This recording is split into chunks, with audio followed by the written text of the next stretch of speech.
dia, boa tarde, boa noite a todos que me assistem aqui agora para mais essa live onde nós falaremos sobre uma doença letal que vai ter um grande aumento, provavelmente, no número de casos após o carnaval. Que doença será essa?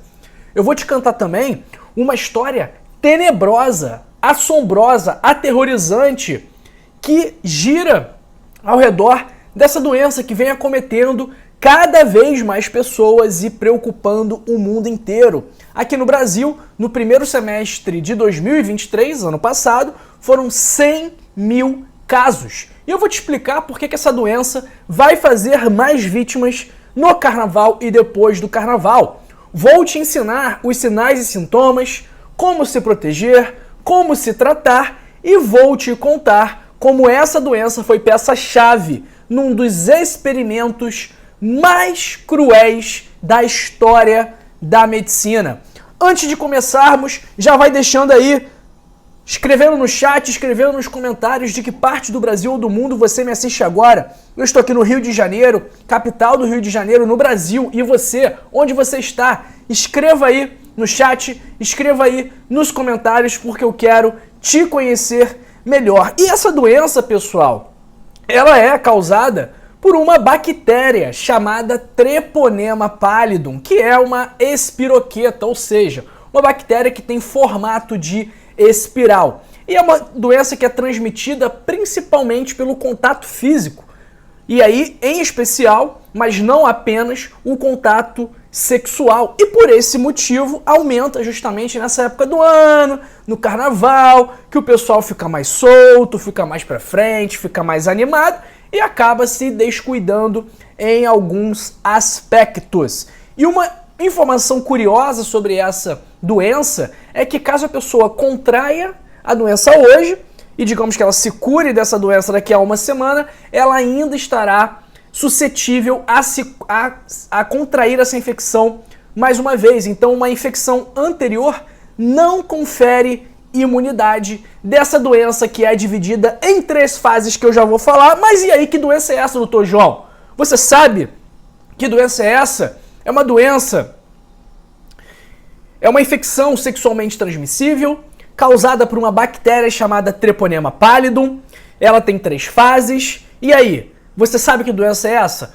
Deixa aí no chat, deixa aí nos comentários um palpite. Eu já vou revelar, mas eu quero saber se você consegue adivinhar que doença é essa que eu tô falando aqui, que vai ser o assunto principal do nosso vídeo. Escreve aí no chat, escreve aí nos comentários, vamos ver se o pessoal vai adivinhar. Vamos ver, até agora ninguém falou, ninguém deu um palpite, ninguém deu chute qual é a doença. Então eu vou ter que falar para não ficar um vídeo muito longo. Essa doença, pessoal, a qual estou me referindo agora é a sífilis, ou também conhecida como Lewis. E quais são os sinais e sintomas da sífilis, da Lewis? Primeiro, como eu falei, ela é dividida em 3 fases. Na primeira fase, que tem um período de incubação entre 3 a 4 semanas, em média, mas que pode ser entre 1 a 13 semanas. O que é o período de incubação?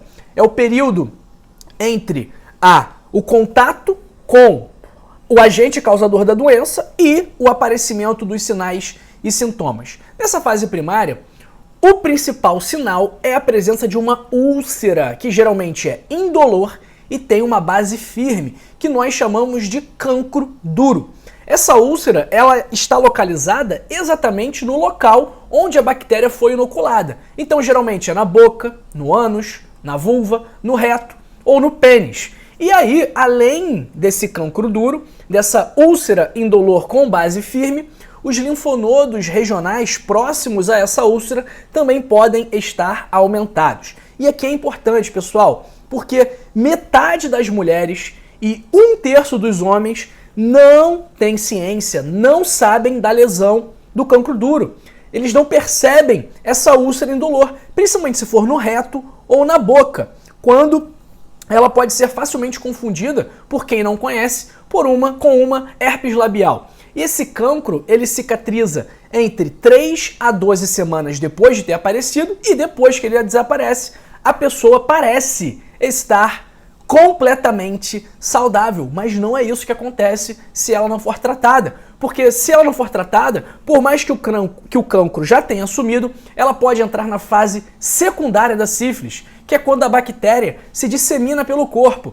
E essa fase secundária ela costuma começar entre 6 a 12 semanas após o aparecimento do cancro. E quais são os sinais e sintomas?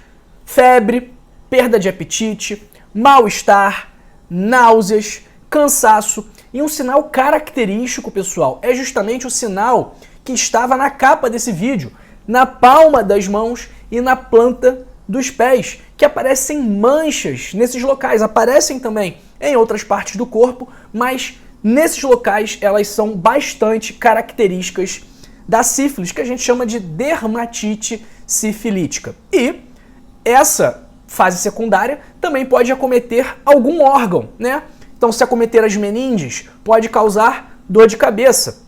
Se acometer a parte do ouvido, pode causar perda auditiva, pode causar problemas de equilíbrio, se afetar o labirinto, distúrbios visuais, se afetar as estruturas oculares e até mesmo dor nos ossos, se acometer os ossos. Então, essa é a segunda fase secundária, que, se não for tratada, também poderá evoluir para a fase terciária ou fase tardia, que pode aparecer 10 anos depois, 20 anos depois, 30 anos depois da pessoa ter sido infectada. E aí tem alguns tipos de sífilis tardia. Tem a sífilis gomatosa, que acomete pele, ossos e órgãos internos.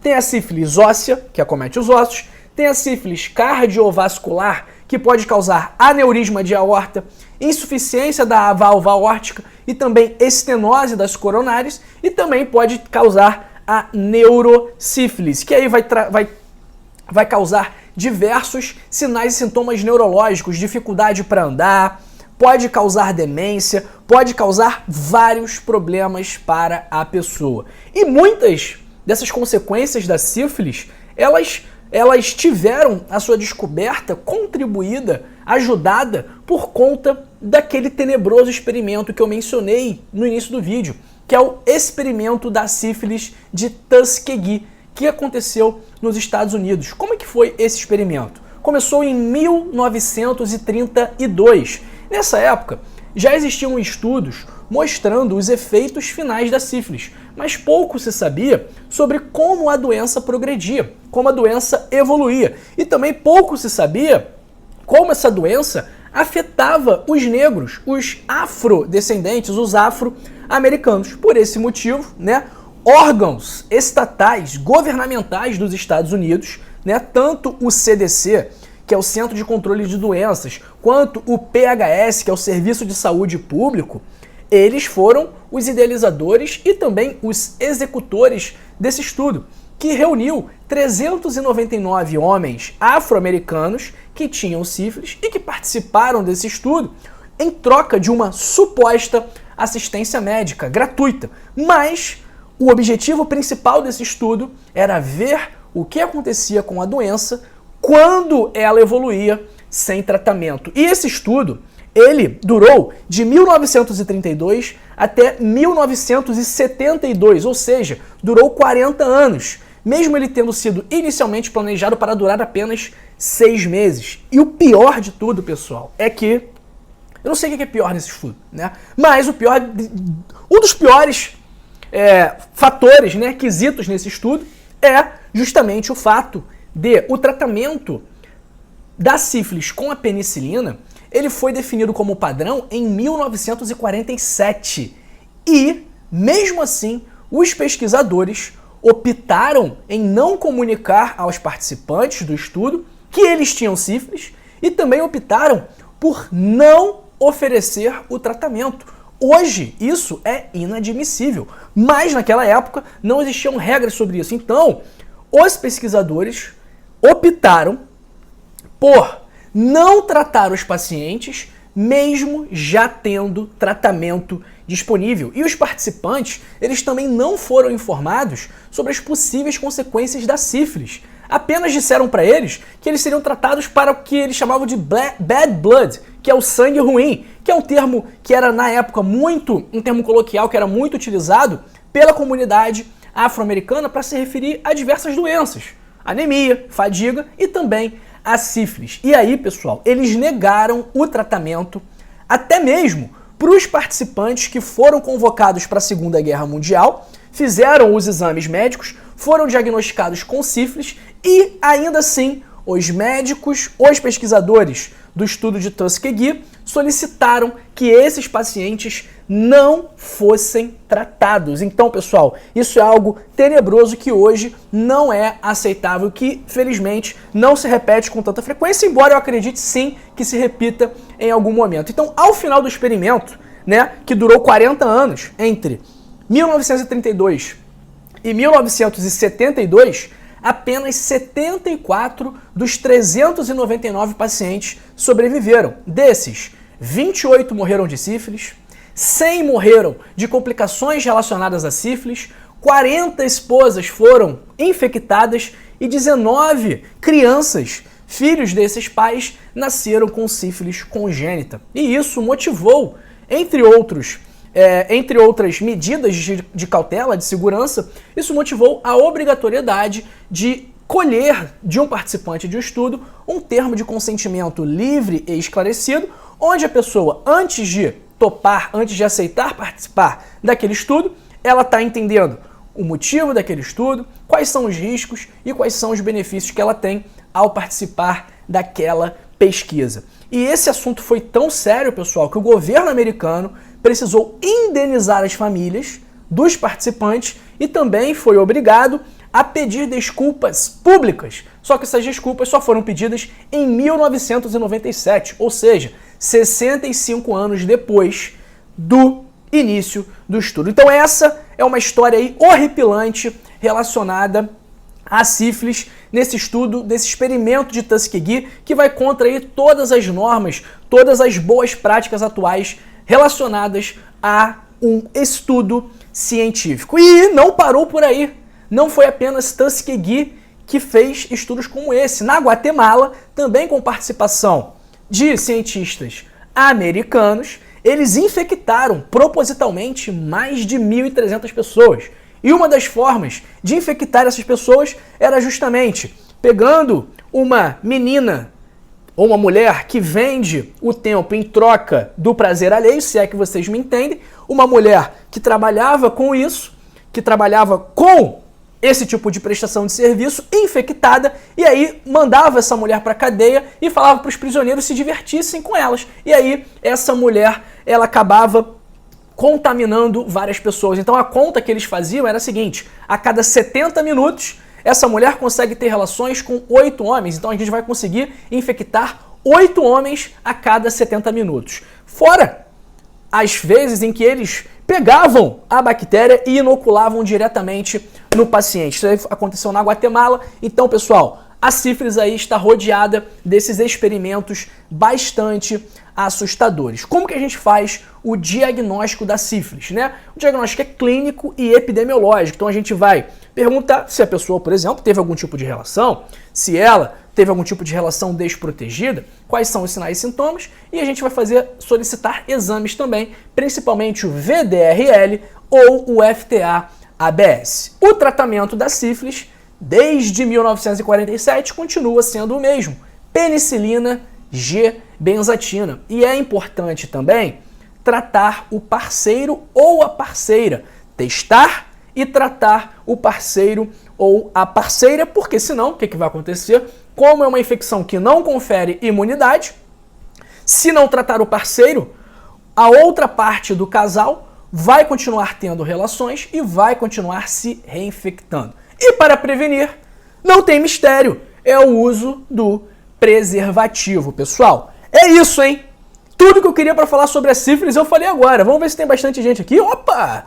Até que tem bastante gente na nossa live. Pessoal, olha, foi rápido, né? Essa live. Deixem perguntas, eu já vou pro nosso chat. Então aproveita aí para fazer perguntas sobre a sífilis, sobre qualquer outra doença. Mas é aquilo, como é uma infecção sexualmente transmissível, é muito esperado que o número de casos aumente após o carnaval. Porque é aquilo que eu falei. Carnaval, pessoal, fica mais pra frente, fica mais coração aberto, fica cheio de amor pra dar. E aí, daqui a 3, 4 semanas, vai estar com o quê?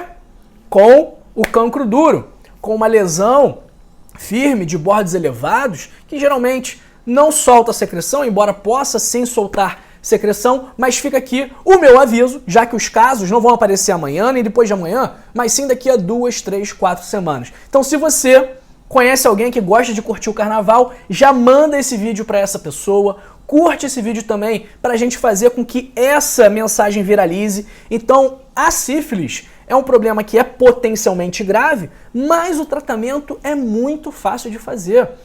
A penicilina funciona muito bem contra o treponema pallidum, então é algo que a gente consegue sanar sem maiores problemas, ok? Pessoal, hoje eu não vou te oferecer meu livro, não vou te oferecer o serviço de suporte online, mas eu vou pedir para você seguir-me em todas as redes sociais, para você me seguir no Instagram, no TikTok, no Twitter, em tudo que você utilizar também, porque lá eu costumo postar outro tipo de conteúdo. Os links para as minhas outras redes sociais estão todos na descrição. Então eu peço, por favor, que você me siga lá também para a gente continuar tendo esse contato, essa troca tão boa como nós temos aqui no YouTube. E eu peço também que você dê uma nota para esse vídeo de 0 a 10. O que você achou desse vídeo aqui sobre a sífilis?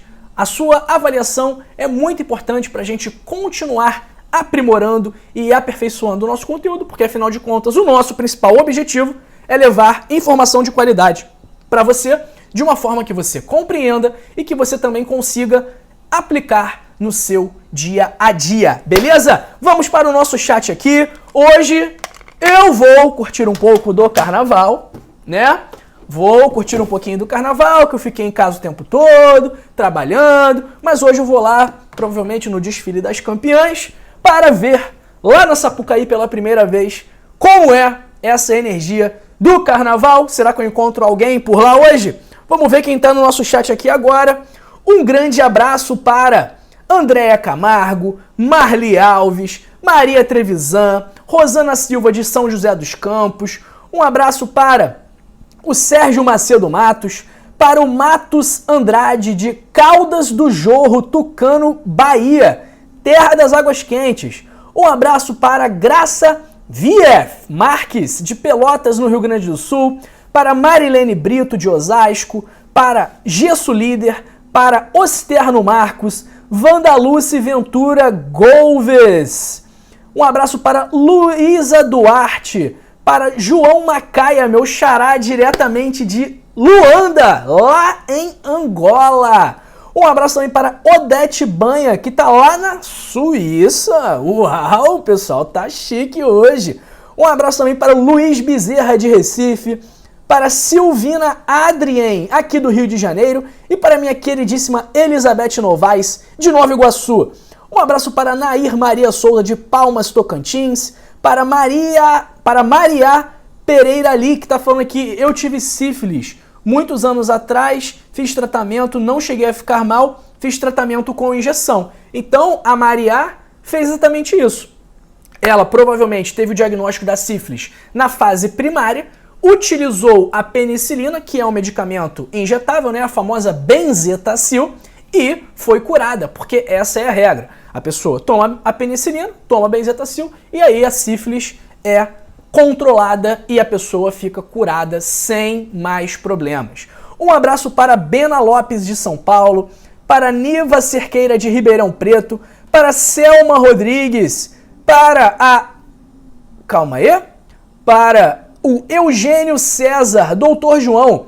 Eu estou ligado a partir de Moçambique, Cabo Delgado. Gostaria de perceber mais sobre essa doença. E um abraço para todos de Moçambique, de Maputo, de Cabo Delgado, para todos os meus amigos aí do continente africano que estão sempre aqui ligados no nosso canal nosso canal do Dr. João. Muito obrigado aí. Um abraço para todos os nossos irmãos africanos.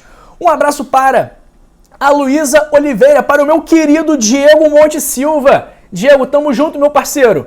Saudades também, queridão. Um abraço para Zilda Vieira, para Ana Ferreira, para Patrícia Gonçalves, de Minas Gerais, e para Maria Tereza Eckstein Costa Lopes, diretamente da Tijuca, aqui no Rio de Janeiro. Um abraço para Elizabeth Meira, para Andréia dos Passos Moreira, para minha querida Eunice Maria de Campo Formoso, todo dia com a gente aqui. Um abraço também para Carla K, para Márcia Maria do Recife, que está falando aqui, Deus o abençoe, estou amando ler seu livro, com certeza vamos colocar em prática, parabéns. Valeu, Márcia, obrigado aí pela mensagem, pelo carinho, obrigado por adquirir o livro e fico feliz que você esteja gostando e mais importante do que isso, fico muito feliz sabendo que você vai colocar em prática, porque isso vai definitivamente melhorar a sua vida. Se você quiser ler o livro também, como a Márcia, o link está na descrição e vou deixar o link também no primeiro comentário fixado aí para quem quiser ler o Código da Longevidade, ok? Um abraço para Maria do Carmo, para Maria da Glória Silva Bernardino de BH, para a Cida Silva, para a Ivone Lira e também para a Lourdes Beneta de Joinville, Santa Catarina. Um abraço para o Nando Medeiros, para a Mercedes Couto, para Luísa Gari, para Sandra Rosa, para Andréia Camargo, que eu já mandei. Ó, manda um abraço para minha amiga Igona. Igona, Andréia Camargo tá pedindo um abraço aí para você, então eu mando um abraço para a Igona. Um abraço para Amalita Tótaro, para Vera Vaiano, Adair Souza de Sorocaba, Maria Neuza perguntando se essa doença tem cura. Maria Neuza, tem sim. Por isso é importante identificar a doença rápido. Depois que passa para a fase secundária, para a fase terciária, ainda tem tratamento, mas dependendo do estágio da doença, certas sequelas não são reversíveis. Então, por isso que é fundamental a gente, primeiro, prevenir a doença e, segundo, identificar cedo caso a prevenção tenha falhado. Porque quando a gente trata correto, no momento correto, o resultado é, sim, a cura, tá? Um abraço para Ednete Alves, de Belém do Pará, para Janilda Moura de Meira, de Cuiabá, para o Antônio Tomé de Brasília. O pessoal falando para eu não ir na Sapucaí. O pessoal, eu vou ter que ir, ganhei o ingresso, tem que ir, pô, não vou. De graça até ônibus errado, né? Isso que o pessoal diz. Então, tenho que ir. Um abraço para Yasmina Tristão, de Guarapari, para o João Macaia, para Maria Mendes, de Santa Catarina, e para Alcilene Lena, de Campina Grande, na Paraíba, a terra do São João. Um abraço também para Kátia Moura. Pessoal, é isso, hein? Ó, hoje o dia tá bonito, então eu vou mostrar para vocês como está aqui a paisagem hoje, aqui nos acessos da Barra da Tijuca. Quem conhece a Barra da Tijuca sabe do que estou falando. Vamos ver que o dia tá lindo hoje, pessoal. Ó, olha que dia lindo hoje. Tem umas nuvens? Tem. Mas olha que colorido bonito da lagoa. A Pedra da Gávea ali, com o topo encoberto pelas nuvens. A lagoa, esse verde todo. Hoje a praia, pelo que eu vi mais cedo, ela estava um pouco agitada demais. Mas ó, que dia abençoado e maravilhoso que Deus está nos presenteando hoje, hein? E é isso, hein, pessoal? Ó, esse vídeo acabou, essa live acabou, mas eu vou separar para você 2 outros vídeos para você continuar a sua trajetória aqui no nosso canal, tá bom? Então, olha, muito obrigado pelo seu tempo, muito obrigado pela sua atenção. Aproveite seu sábado ao lado da sua família. Um abraço aí para a Rosana Lima de Cascavel, Paraná. E ó, continue aqui no canal, não se vá, assista esses 2 vídeos aqui. Esse aqui sobre frutas que ajudam na sua circulação e este daqui esse daqui sobre sinais de agravo da dengue. O que você deve fazer para não morrer de dengue, beleza? Um grande beijo para você e para sua família. Até amanhã. Tchau, tchau, pessoal. Fui!